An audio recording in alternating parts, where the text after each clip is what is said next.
Well, welcome back to the Middle of Culture. I am one of your co-hosts, Peter. And I'm your other host, Eden. I can say words. Besides stumbling over words, how have you been? I've been doing okay. We're doing a lot of ramp ups at work for this big project I'm working on about accessibility. We're getting ready to go present at a conference. And for this conference, we had to make a poster. I don't know how to make a poster. That's not my field. But luckily, my coworker, it's about the project we used to work on till it ended this last summer. And we're presenting on it. And basically it's saying, if you don't have any way to force faculty to do anything, they won't do jack shit. So that's what our poster basically says. But posters aren't really a thing in literature. There are edge cases. I know in comic studies, there are people who do posters. When we went to Comic-Con, there was a poster session. We didn't go to it because I think poster sessions are kind of boring or whatever. But I'll be honest, I only go to poster sessions at the conferences I go to so that I can check the box that says I went to the poster session, so I get my 1 hour of CME for it. I was going to say, that's 1 more hour of continuing education right there. So you go to say that you got 1 more hour of that. But in regular literature, you don't do posters, you do papers. You present on paper. But luckily my coworker comes from education. He's got his PhD in education, and education does a lot of posters. So I was like, you can take the lead, sir. I'm here to help, but you know what you're doing because you've made posters. He's like, oh yeah, I've done 7 or 8 posters. And I'm like, I've done a big old goose egg of posters. So teach me your ways, oh master. So we've been working on that poster, but I think it's all done now. And I think we're ready to go. How about you? What you been up to? Nice. Mostly just working. I was on call last week and it was pretty busy. So I'm reaching kind of that, once I'm done with surgery tomorrow morning, I will finally be off after 15 days of working. So that's exciting. And then as you and I kind of mentioned before we started recording, then Sunday I get to hop on a plane with my wife and head to Kauai for the Western Section American Urological Association's annual meeting. They have it on one of the islands of Hawaii every other year. And that's a great reason to take a trip to Hawaii and use my CME time. So the 5 days of clinic and stuff that I'd be missing don't come out of my PTO, my vacation days. They come out of my CME days. And except for my wife's airplane ticket, mostly the hospital gets to pay for it. So that seems like a pretty good deal to me. That's a very good deal. Yeah. But what you been up to? What you been checking out lately? Let's see. What are some things worth mentioning? I read this really cute comic the last few days. I was telling my wife about it, and it was a thing we got at the comic store, and she was like, oh, you should get that because I want to read it. And so I bought it, and then I read it, and I passed it on to her. And it is a comic called Pupposites Attract. Yes, you heard that right. Pupposites Attract. Excellent. And the premise of this comic, 2 volumes are out so far. The premise of the comic is that there is a big burly firefighter man who has a darling little Pomeranian. And there is this tiny little teacher who has an enormous Rottweiler. And their 2 dogs become BFFs at the dog park.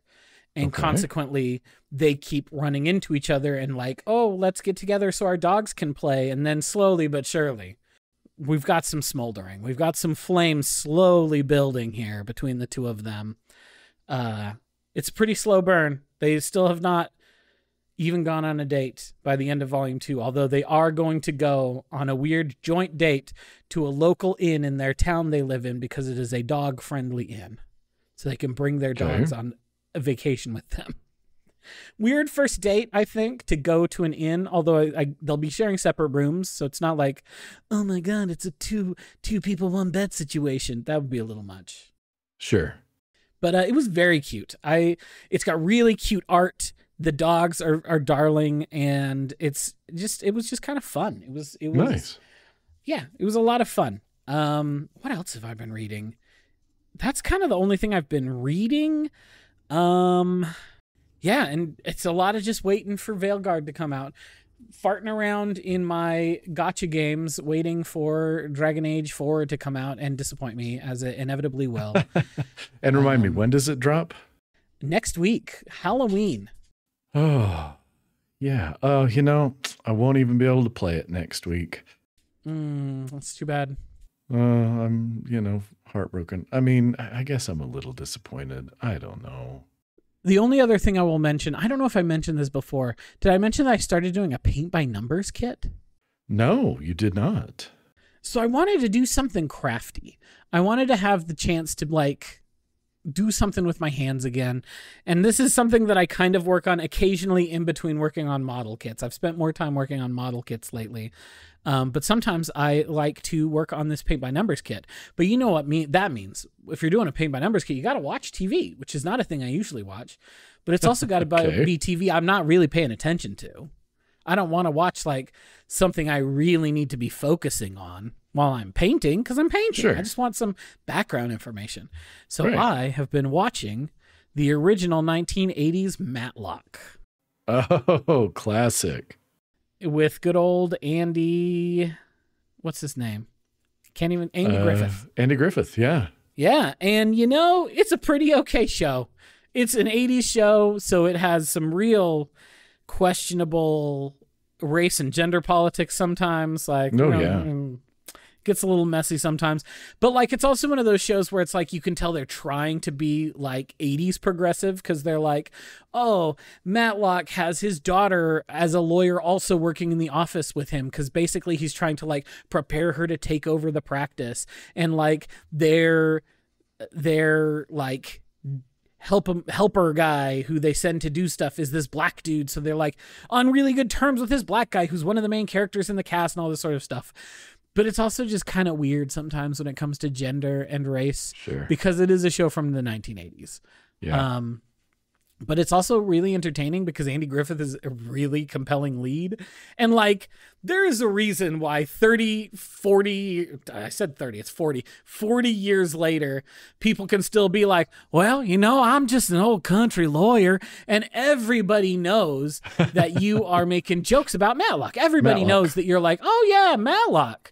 Because it's a compelling performance. And that is how he plays. He's just well, I'm just kind of an old country bumpkin, but I'm just trying to get to the heart of the matter. And he always does. And he gets people to confess on the stand every single time.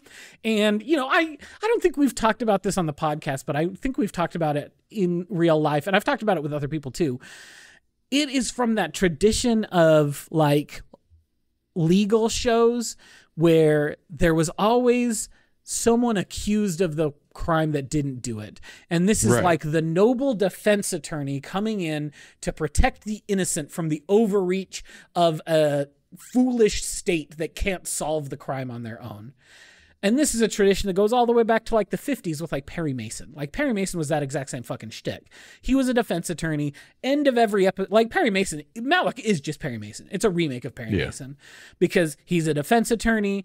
He gets someone on the stand. Once he's figured things out, he gets them up on the stand, gets them talking, and they inevitably admit to doing the crime. And then the judge is this person on the defense stand is innocent and must leave the courtroom, will not hold them anymore. And you're it doesn't work like that in the real world. Even if someone does admit on the stand they did it, it doesn't end like that. They still are well, we still got to finish trying this case. But that is this tradition. And that was what most crime, legal shows were until Law and Order came out. And Law and Order was when it was the noble prosecutors coming to put those dastardly criminals behind bars. And then I feel culture as a whole became completely prosecutor brained. That oh, those DAs are such great people and could do no wrong and are just out there keeping us safe from these evil people. And A, that's not true. If you look at the real world, that's not how it works. And B, I just like this mode better of showing that the state is not working the way it's supposed to. The state is not these paragons of virtue. They are, in fact, often politically motivated individuals of their own, And this other person, the righteous public defender, has to stand up and say, no, we need to make sure that the rules are followed. We need to make sure that you have the right person behind bars and all that sort of stuff. And I'm interested to see, there have been like hints that turn is happening in popular culture again, because there was the Perry Mason reboot that they did a few years ago that I haven't seen, but I've heard is pretty okay. And they just started the Matlock reboot. Matlock. Yeah. With Kathy Bates as Matlock, which I am excited to get to because I think Kathy Bates is a national treasure, and Matlock's fun. So I'm interested to see her take on Matlock, but I haven't got to it yet. Too busy watching the old show while I do my little dandelion paint by numbers or work on a model kit. Excellent. Anyway, what have you been up to? Not a whole lot. In terms of music, there have been a couple things that dropped lately that I think are worth mentioning. The latest Master Boot Record album, Hardware's, dropped. Eden, are you familiar with Master Boot Record? I think I've heard of Master Boot Record, but I don't know. So Master Boot Record is, I believe he's Italian. And he's an Italian, artist. And Master Boot Record is fun because the best way I can describe it is take kind of 80s like chiptunes video game, marry it to a heavy metal sensibility, but also someone who really worships like Bach organ toccatas. Sure. And then you got Master Boot Record. And so it's a lot of fun. I've been enjoying that. And then there is the latest album from Swallow the Sun came out. Swallow the Sun is a band that I really like. They're kind of in the death doom sort of genre, like super sad boy, like kind of doom metal sort of stuff. And this most recent album I was a little nervous about. One of the members of the band specifically referred to it as the Black Album of Death Doom. So, okay. It is definitely, they got a different producer, so it has kind of a more slick production sound to it. And it's definitely more accessible than their older stuff. It is far from my favorite Swallow the Sun record, but after listening to it a number of times, I find it pretty compelling. It's definitely interesting. Again, it's definitely not make you smile and happy music, but it is, and on this album, it's not quite, slit your wrists and do push-ups in salt water, which is kind of what some of their other albums are like. Sure. And so I've been enjoying it. But that's, there's that. And then one album that I have not had enough time to spend with, but the few times I've listened to it is, oh, wow. It's just, if you want just some rage-filled post-punk, hardcore, thrashy stuff, the band Immortal Bird is great. And their third album, Sin Carencia, just came out last week as well. And it is just like teeth are ripping something out kind of attitude. Really, really good the few times I've had a chance to listen to it. I did put in a little bit of time with Diablo 4, Vessel of Hatred. The Spiritborn so far is a fun character, but I haven't played a ton because the one book I have read will sort of presage why I haven't done much else. And that is that the one book I have started and finished since we last talked, is Outlining Your Novel, Map Your Way to Success by K.M. Wayland. So okay, it is almost November. And so NaNoWriMo approaches, and I've been working on that. If I were to go and look, so in terms of outlining and planning for it over the last week or so, I've probably written, let's see, 4, 11, 19, I've probably written about 10,000 words, just getting ready.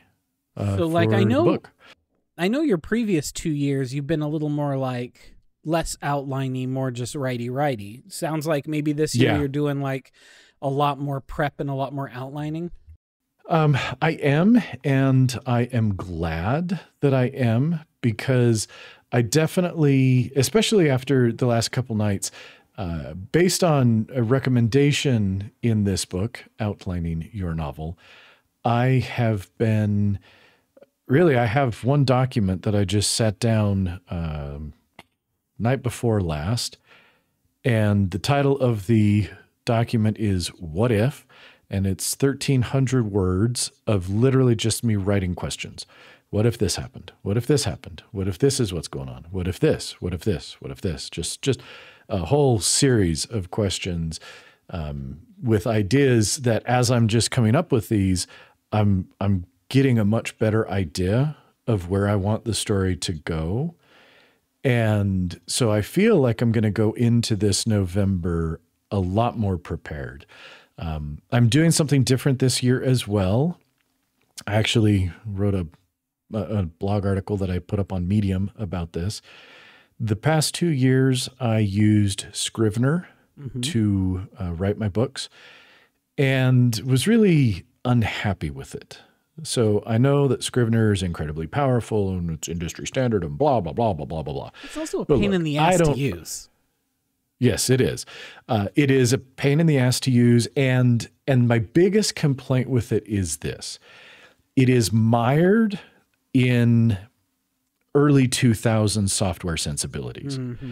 So the first book I started writing, I was using my 12.9-inch iPad Pro with a Magic Keyboard because I love that device. And it was a little more, well, at the time, also my laptop, my MacBook Pro, was still one of the Intel ones, and it had the butterfly keyboard, which is dog shit. I mean, there's a reason why there's a class action lawsuit about that butterfly keyboard, and there was a settlement where, like, in an unusual amount for a class action lawsuit, if you had to have that repaired by Apple, you could get up to like $400. And, you know, usually class action lawsuits, it's like you get a bag of chips and 22 cents. So it was a pretty big deal, the fact that people were getting that much money. I never had to have mine repaired, but it was unpleasant to type on. And so I started typing on the iPad Pro, and you open up Scrivener on the iPad Pro, and it's like, hey, if you want to sync this with Dropbox, here's how you set it up, and blah, blah, blah. So I set it up with Dropbox, and then there were times, well, there was one time where I thought to myself, I'd like to work on this on a computer, something with a bigger screen than the 12.9-inch, so I could maybe do side by side. I could have other things going on. So I purchased Scrivener for Mac. I mean, hell, I purchased it for Mac, for Windows, and for iPad. Like, I paid for that stupid program 3 times because they make you get 3 separate licenses. So I did that thinking, well, this way I can write whenever I want on whatever machine I'm on. And I looked at trying to use the desktop version of Scrivener to open this backed up Dropbox file, and realized that it was going to be a shit show, and that there was a very good chance that I was going to fuck something up, and it was going to delete something, or I was going to copy something old over something new. It was just because it doesn't sync. It can use Dropbox as a backup service, but it doesn't sync. Oh my God, that's my nightmare. And so you're sitting there, you're like, in the year of our Lord, 2022, how is that not something that happens? Yeah. Well, so fast forward, I write the whole book on the iPad, which was fine, but I would have preferred having that flexibility. Absolutely. That's why you bought it 3 times. Correct. So last year, I'm like, okay, I have a new MacBook Pro. It's got regular scissor switches, not the stupid butterfly. Like, it's a much better keyboard. I'll use Scrivener on that, which is, I mean, I think the heart of Scrivener is the same between the two, but it looks very different on the computer versus the iPad. And so I wrote that entire book on my MacBook Pro, and that's fine. But look, you know, there are times where, for example, my son's in swim, and I would take him to swim and I would drop him off at 4 o'clock, and it's pretty doggone close to the library. So I bop down to the public library, write for an hour and a half, and then go pick him up after swim. And yeah, I can take my 14-inch MacBook Pro. That's not that big a deal, but you know what's much nicer to take? A small little iPad in a nice keyboard case. So I was frustrated at the fact that I had to do the whole thing last year on my laptop. So this year I was thinking I mean, come on, it's 2024. At this point, you have to be able to seamlessly cloud sync between the two versions of Scrivener. And so I downloaded it again and I opened it up and I created a new project and I screwed around with it and synced it to Dropbox and went to then go open it on the Mac and realized it was exactly the same. Oh, Jesus. There have been absolutely no updates. And so I said, screw it. I'm not going to use this. I am not an author. I mean, a professional author. Sure, I've written 2 books, but just for me. And so I'm like, this is not what I want to use. So then I started thinking about, okay, do I want to use Ulysses, which is a nice writing app that I've used on Mac before. And it does seamlessly sync between Mac and the iPad. So I was like, that would be more what I'm looking for. And then over the course of the last month or so, I've been just doing some just like real short story writing kind of stuff to kind of keep those skills sharp. And I had one idea that I thought was going to start out as like a 500 to 1,000 word real short little scene, Sure. if anything. And it just engaged me enough that the next thing I knew, I was at like 14,000 words. And Ulysses, again, on the iPad was really struggling with a single document that was that big. And so then I was like, well, I don't know if I want to use that. And in the meantime, I kind of started using Obsidian. I don't know. Are you familiar with Obsidian at all, Eden? I know it's basically like a fancy notepad. I mean, it's in essence, it's really just a text editor / markdown editor. It's just something where you can do that. The big thing, the big reason people like it a lot is because it easily does backlinks and kind of forward links. So you can kind of link your notes together, and people talk about, well, this can help unlock connections and whatever. And the reason I liked it is because in essence, you don't have to export anything. Everything in Obsidian is just a folder of markdown files on your computer. And so you always have control of those markdown files. You can't lose it. It's not locked in some proprietary format. You don't have to worry about even exporting it and issues with that. They're just literally markdown files that can be opened in any text editor that can read .md files. And so that kind of intrigued me. So I started playing around with that, and then I started realizing, I'm like, you know what? I think for what I'm doing, Obsidian's actually going to be great to write a book in. Okay. So I'm going to write my book in Obsidian. It syncs pretty seamlessly between everything.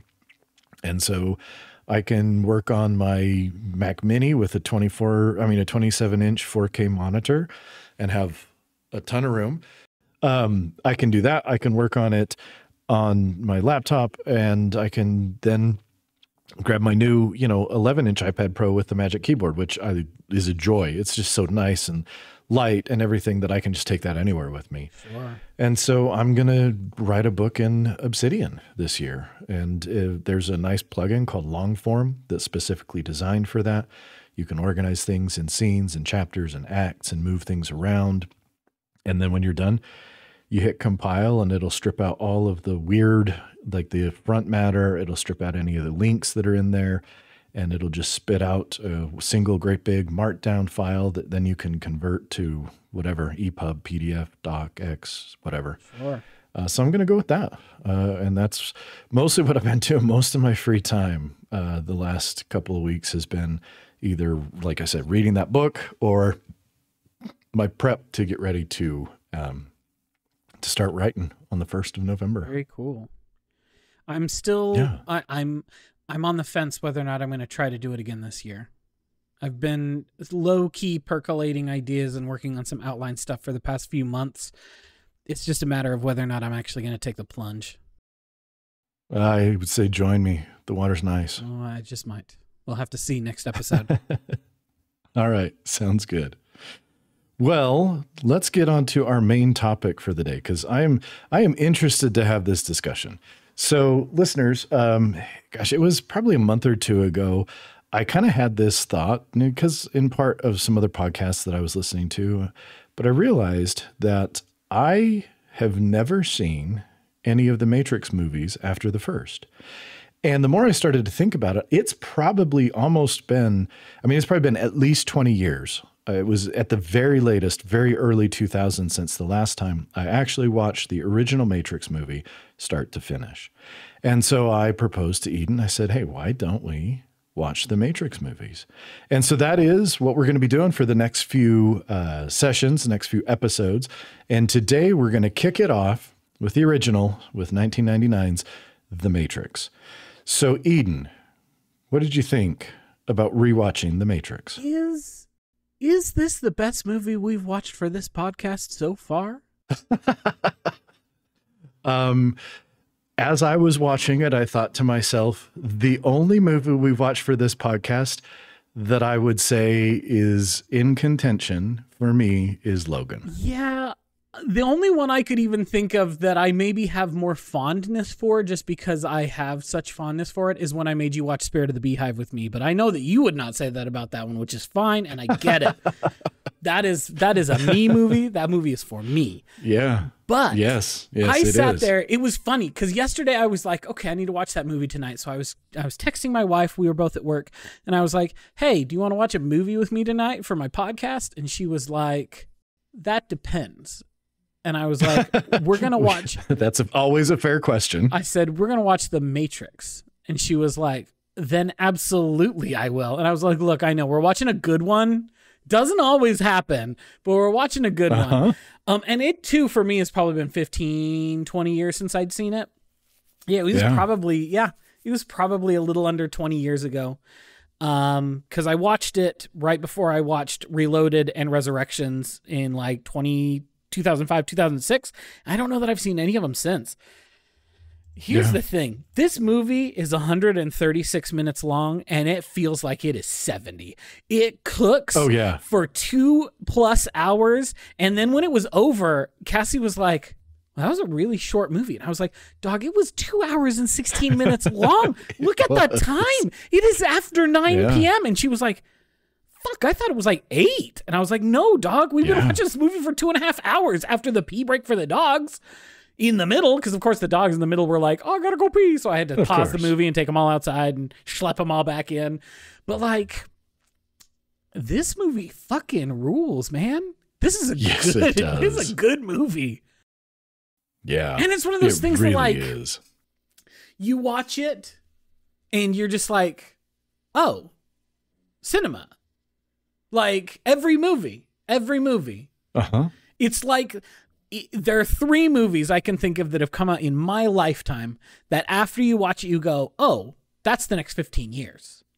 And those are Jurassic Park, The Matrix, and Iron Man.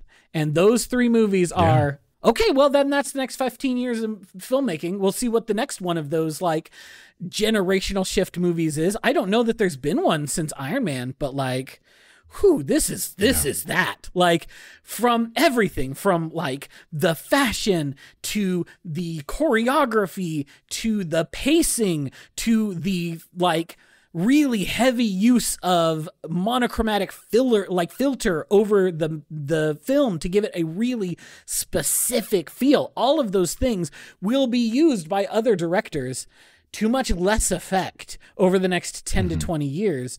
And you just see it all laid out. And you're just like, they just nailed it. The Wachowskis just nailed it out the gate with this one. What did you think? I didn't end up writing very many notes, in part because I was just engrossed by the movie again. But the first thing I wrote, and it was interesting to me because anybody who lived through the release of The Matrix knows that this was incredibly influential. Yeah. But until you watch it again, you don't really realize how influential. People think of bullet time and you think of, the falling numbers and like letters and that sort of thing.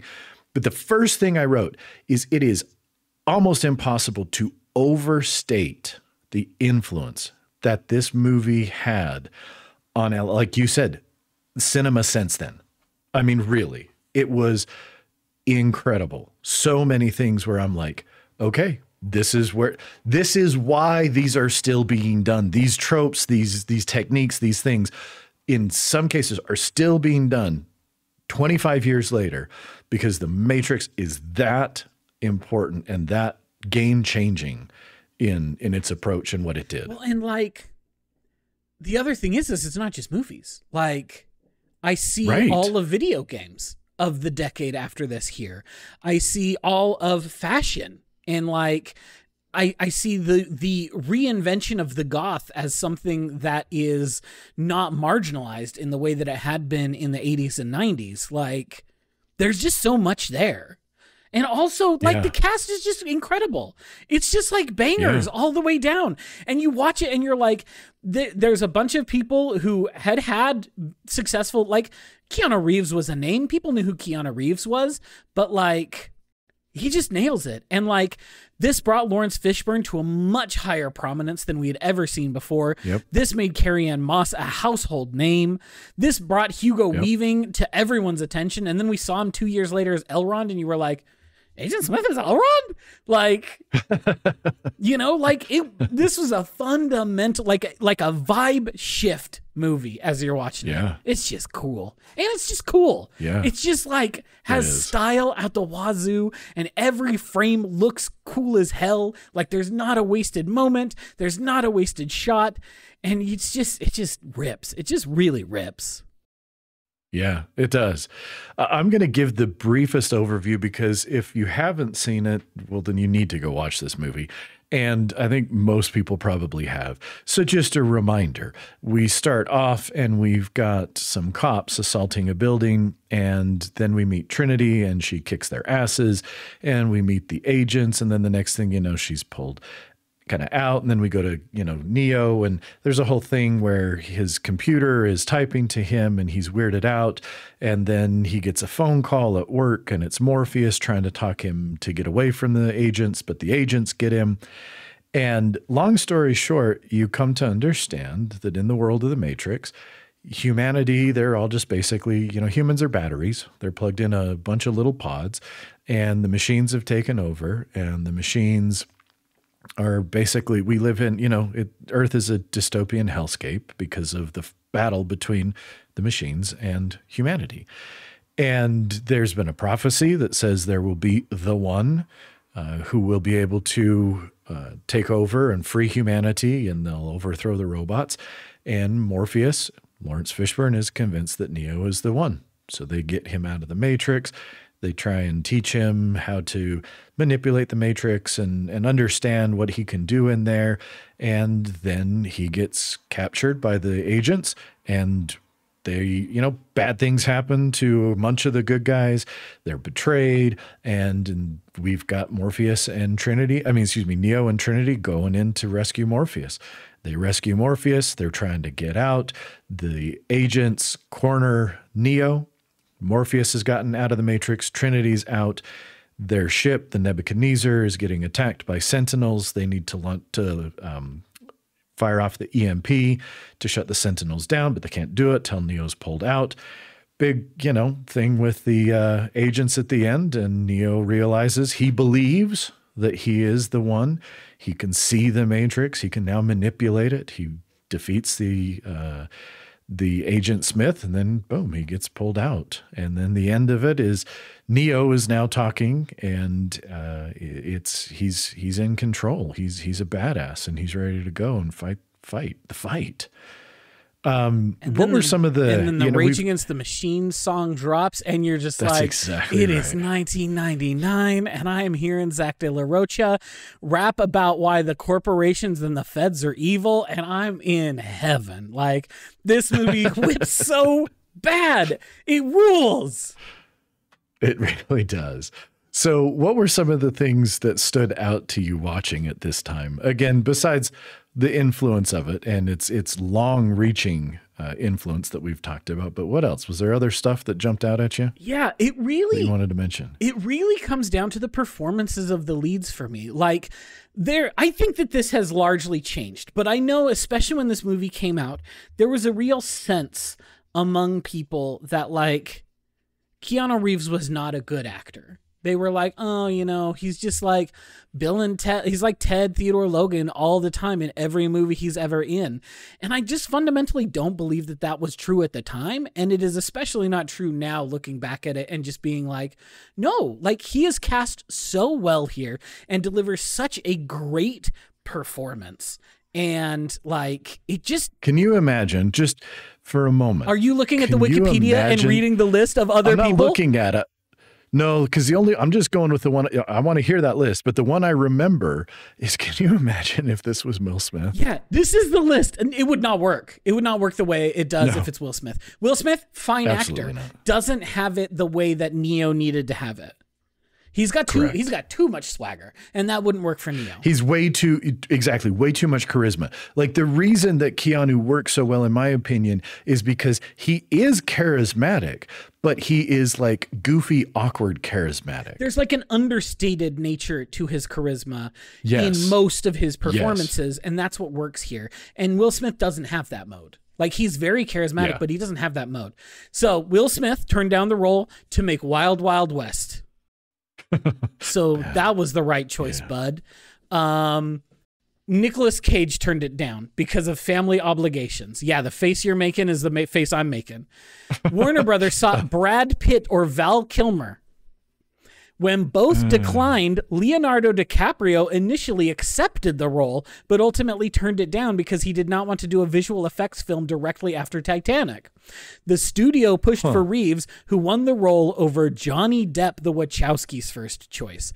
Every one of those would have been so much worse than Reeves. Every one of those would not have turned this into a 4-film juggernaut that we see. It would have been a well-regarded one-off movie that did pretty okay and had some cool stuff in it. Yep. But that's not what they got. I agree. Fishburne is incredible. Like, Larry Fishburne is one of the like unsung heroes of acting. He is always good every time he shows up in anything, and he just brings it here. Like, he is so electric as Morpheus. The way that he carries himself, the way that he presents himself, the way that he speaks, the way that he interacts with everyone around him, the like casual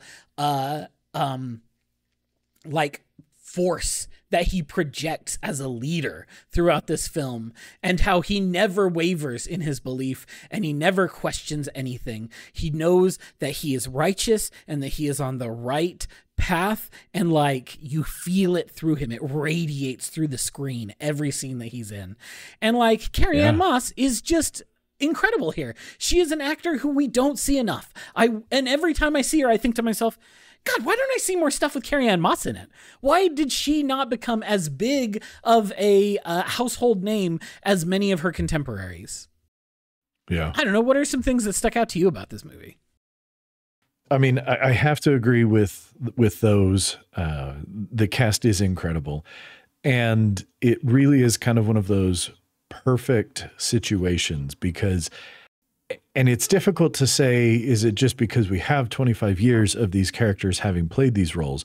But I look at every one of those and I go, it wouldn't be as good if you swapped those out. No. Like, it just was this perfect confluence. And you mentioned it before, but I'm going to bring him up again. Like, Hugo Weaving in this movie is terrifying. Like, he's just incredibly, for the most part, he seems so cold and calculating. But man, that scene when he pulls out his earpiece and he's really getting up in Morpheus's face. He's like rubbing his hand all over his sweaty skull. And like, shoving and like his smelling fingers into Laurie Fishburne's nose. Fishburne's nose. Yeah. Like, he's just terrifying in a way that is, he seems totally in control, but at the same time, you get these moments where you're like, this agent is unhinged. And he really is. He's terrifying in this. He is so creepy and so good in a role that, again, I think in lesser hands would have gone to someone who is more of like a big bruiser type actor. And this is, I mean, he needed to be this creepy. He needed to kind of look unassuming so that when he is terrifying, it's even more affecting. Yeah.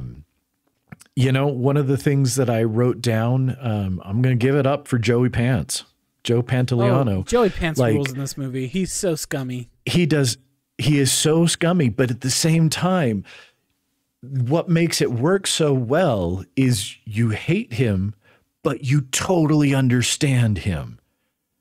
Like when he makes that turn, you're just like, yeah.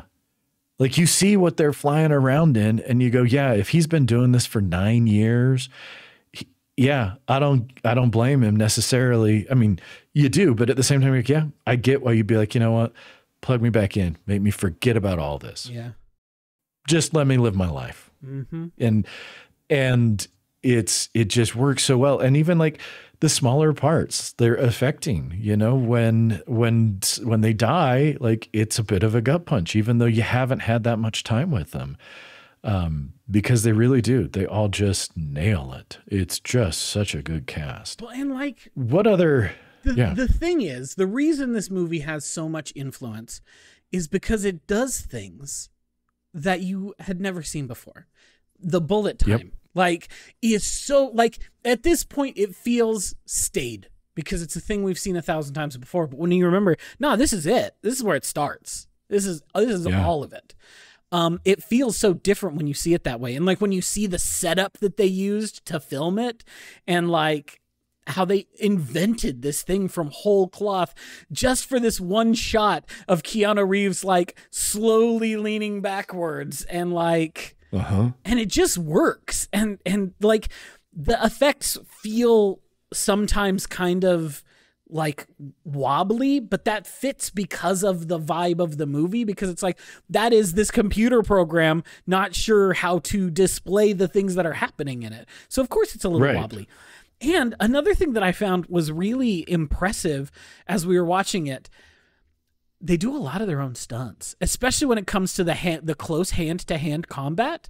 And I'm sure that that is sped up. I'm sure that that is how they've filmed it, is by like having them do it slower and then speeding it up a little bit. But like a lot of those shots, you can see clearly this is Neo and Morpheus sparring with each other, or this is Neo and Agent Smith really exchanging blows here. This is actually Hugo Weaving and Keanu Reeves doing this routine that has been choreographed to look so cool and so fluid that it is these two dudes actually exchanging these blows. Yeah. Yeah.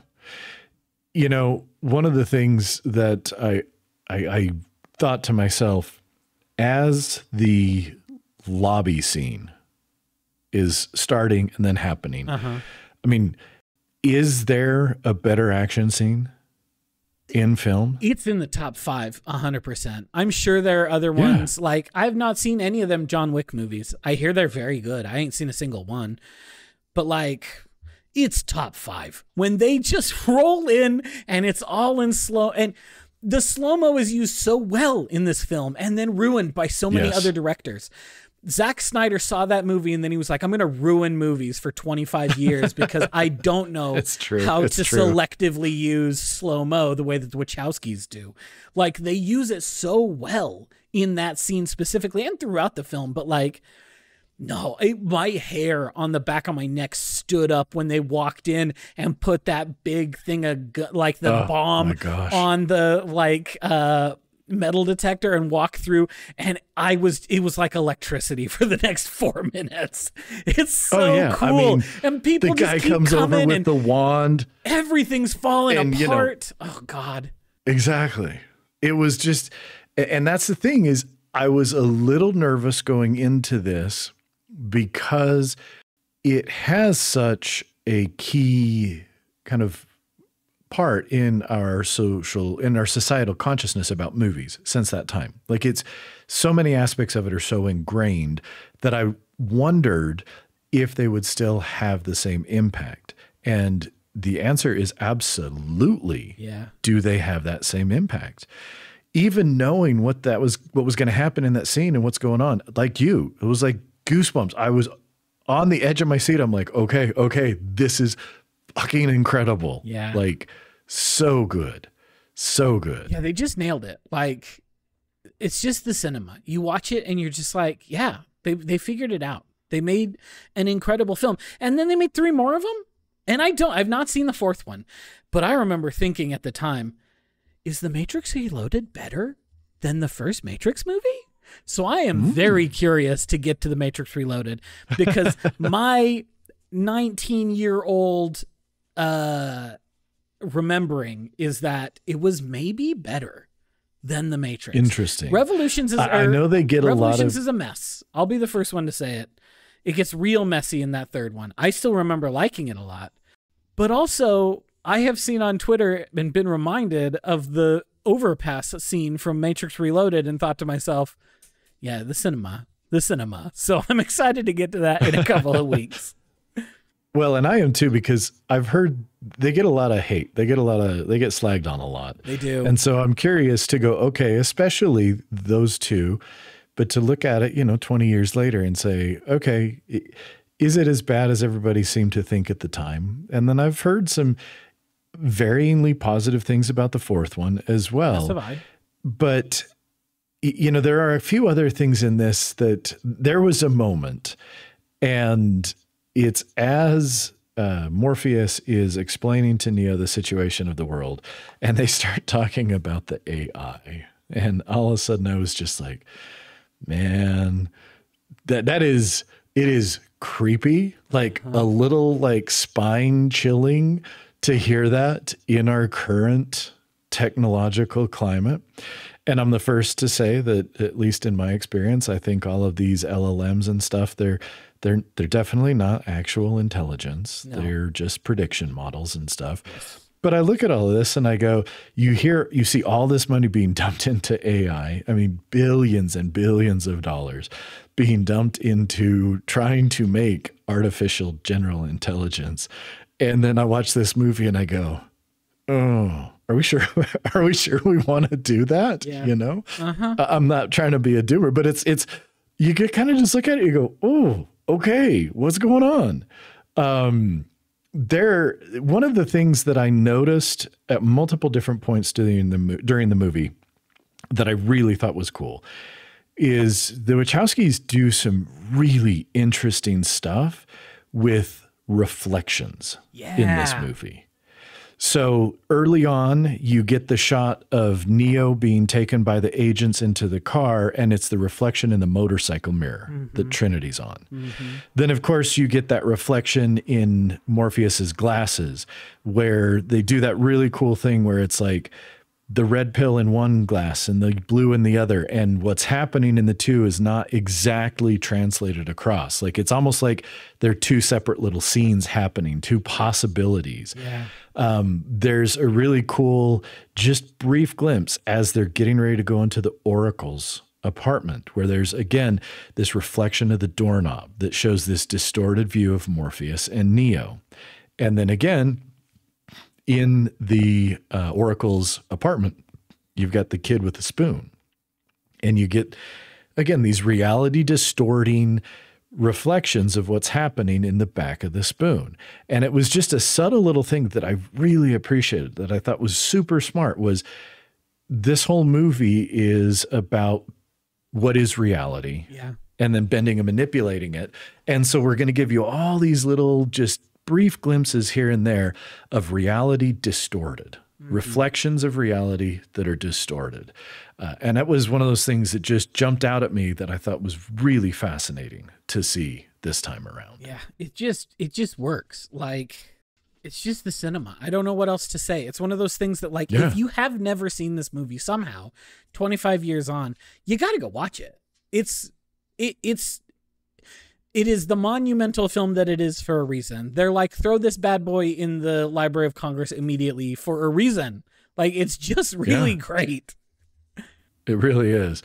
And I'm just going to say this, and, you know, growing up in the kind of home that we grew up in, all I will say is this is one of those rated R movies that you go, well, this is rated R because, yes, there's a lot of people that get shot, but it's fairly bloodless. And it's kind of a dark theme, but like, I sat here watching it going, go, you know, if I probably would have watched this with Gareth if he was around, because There's nothing objectionable in this movie. Like, they must have walked in and said to the MPAA, R rating, please. And then they were like, oh, I guess if you want it. It doesn't say the F word once. The movie does not. Never. Cassie and I were talking about it last night, and we're like, it barely swears at all. The violence is largely bloodless. There's no nudity. Yeah. Like, they wanted this to be, and I think, and it makes sense, because I think that they wanted it to be like, this is an adult movie for adults. This is not a kid movie for teens. So I want an R rating on this movie, because, and like, again, not because I think a 12-year-old or a 13-year-old couldn't watch it. I think that most of them would be fine. I think that they've seen far worse in PG-13 rated movies that they've likely seen. Yeah. But oh yeah. But also it gives you a certain credibility to say, no, this is the intended audience here is adult. You know? Yeah.